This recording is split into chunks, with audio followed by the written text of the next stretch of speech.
Hello, welcome everyone. Today we're going to show you our new unit, Sega Crazy Taxi. We picked this unit up probably about 20 minutes from where we are, and we got a decent deal on it. Now, when we picked it up, the issues were we had no sound at all coming from the subwoofer or from the main speakers. The marquee light wasn't working. The three yellow lights in the front that you see partially right now there weren't working, and it was just very filthy, very dirty. And this cabinet actually used to be a Sega Daytona 2, but it looks like somebody converted it over to a Crazy Taxi at some point. So let's go dive in and take a closer look, and we'll show you what we've done. Let's start off with the easy ones. Those three yellow lights you see there, all it was light bulbs. So they came with three standard incandescent 25 watt bulbs. I replaced them with equivalency of 40 watt LEDs, so they draw far less power. The marquee light, it just needed a fluorescent tube, but since I already had an extra 18-inch LED light strip, I just added that in there instead because I was trying to keep it on a budget. Working our way down here. Monitor is real crisp, real nice. It has very little burn-in, and overall it's in fantastic shape. You can see the burn-in over there right now. Moving on to the start button. Those light bulbs were pretty hard for me to source. They were on eBay for maybe $40 for a box of 10, and I said no, there's no way in hell I'm gonna spend 40 bucks, and all I needed was one light bulb. So I found a guy online. He was selling a bunch of bulbs like that. I think I paid like $10 for 5, and that was with expedited shipping, so you know, couldn't complain on that one. I only needed the one, and that's it. Now, excuse me, that shifter now, here it says up and down. Let's go back to this side. It says down. That was geared for the Daytona game. Now I'm looking for here. There's supposed to be a red R, or I don't know if it's the red R or a red D. You know, somebody correct me if I'm wrong. So anyway, it's a blue and a red sticker with one of them is D and one of them is R for of course drive and reverse. Now, if anybody can source me some of those decals, please leave me a comment. I'm having a devil of a time trying to find decals that'll fit that. I've had people tell me, well, simply make them. Yeah, well, easier said than done, because I don't know how to do all that kind of stuff. I don't have the equipment for that kind of stuff. You know, I buy stuff, I put it in. That's what I do. Not really a good with making things like that, unfortunately. Yeah, so I also I fixed the light bulbs in there. I think one of them was out, but I ended up changing both of those. Ended up putting new locks on there. And it doesn't have T-molding. This yellow strip you see here, this is actually yellow electric tape. Now these are just solid plastic pieces. I added yellow tape there, and I put the tape over. There is T-molding on this coin box though, however. I just put the tape over there just to kind of match the strip there. I just thought it brought it out a little bit better. Show you the back end here. You know, the decals are, you know, fading away, but I got a killer deal on it, all things considered. You can kind of see here what's going on there. And that's my Google Home, the white thing on top of that, so never mind that. The coin box is a little chewed up, however, so I'm going to try to find one eventually and replace it. Again, I'm not really good with woodworking. Electrical is more my thing. But yeah, I'm going to show you what I had to do to find the source of my sound issue. Apparently, Sega has a lot of bad issues with sound with these games. So I'm going to show you a clip right now how to identify a bad speaker.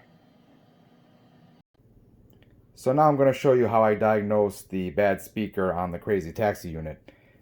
These two speakers here are both rated at 8 ohms.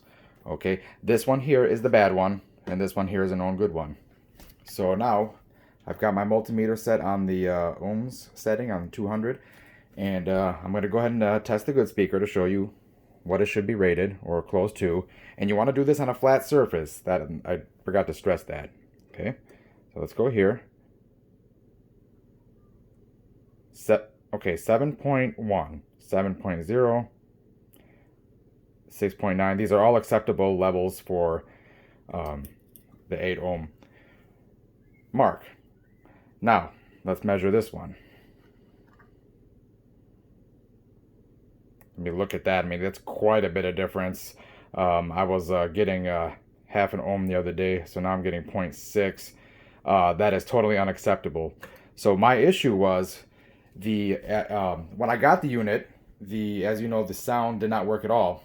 So I brought it home, pulled the panel off, saw the fuses were blown, and I double checked the fuses in there. They were the appropriate fuses, so I sourced a couple of 2 amp fuses. I put them both in. Sound worked until I turned it up, and then sound went out. So what happens is when you turn the volume up on a bad speaker, it overloads it and blows your fuses. So what I did was I unplugged the bad speaker, turned the volume up, and the other side was testing fine. So now this one is going to go in its place. So yeah, that's how I diagnosed the bad speaker, and I replaced the front speakers, and all is well. Once again, I'm just waiting for the subwoofer. There's a subwoofer underneath the seat there. I had to source that from China. I couldn't find anything locally. It was very hard to find because not only of the technical specs, but the dimensions of the speaker itself. You know, it has, you know, it's a 4.5-inch speaker, but it has to be about a 2-inch depth as well. So that was hard finding the 4.5-inch speaker, 4 ohm, 2.5-inch depth, and the bolt pattern to match up. So it was pretty. It took me, let's just say, it took me quite a bit of time to find it, but that's on its way, and that's the only thing missing from this cabinet right now. So, all that being said, I'll have my little buddy here pop in a credit and show you some gameplay. So, go ahead, bud. Go ahead and pick a common driver. Gina. Okay, let's play it cool. Hey, it's Playing it cool. Crazy money. Are you ready? Here we go. Ready? Yes, darling. Take it to the cable car. Okay, for the fly.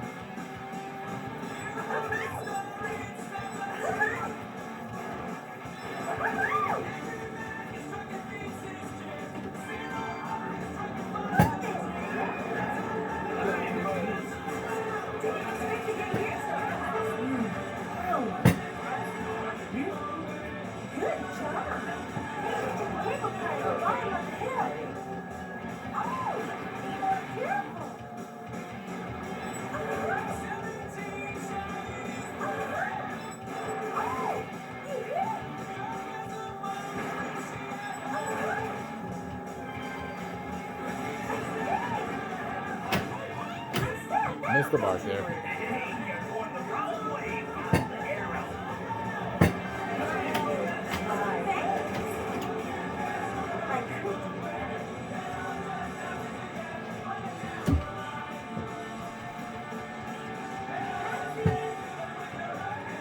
Ready? Yes, darling. It's okay, just try. Okay, better hang on. Let's go. Okay.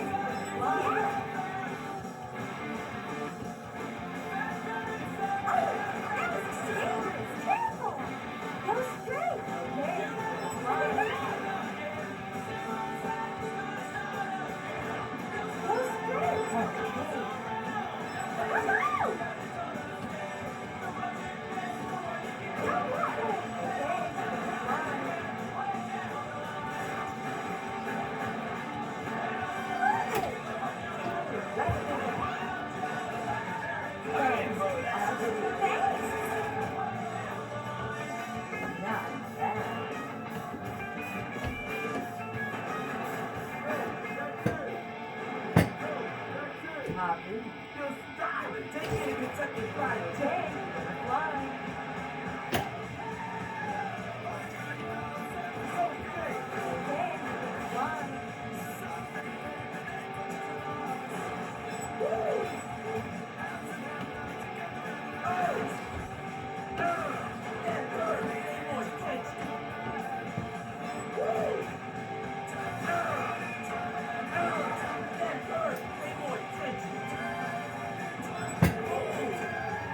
Have a nice day. Not bad. Hey, you. Over here. Hey, park a little closer and take me to the station. Okay, let's fly. Yeah. Yeah.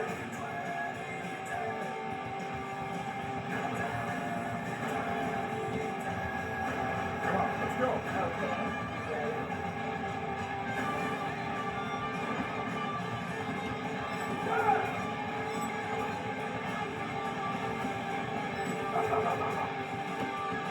Go that way. Oh. Pay more attention. Whoa. Whoa. Really? Whoa. Hey, hey, hey.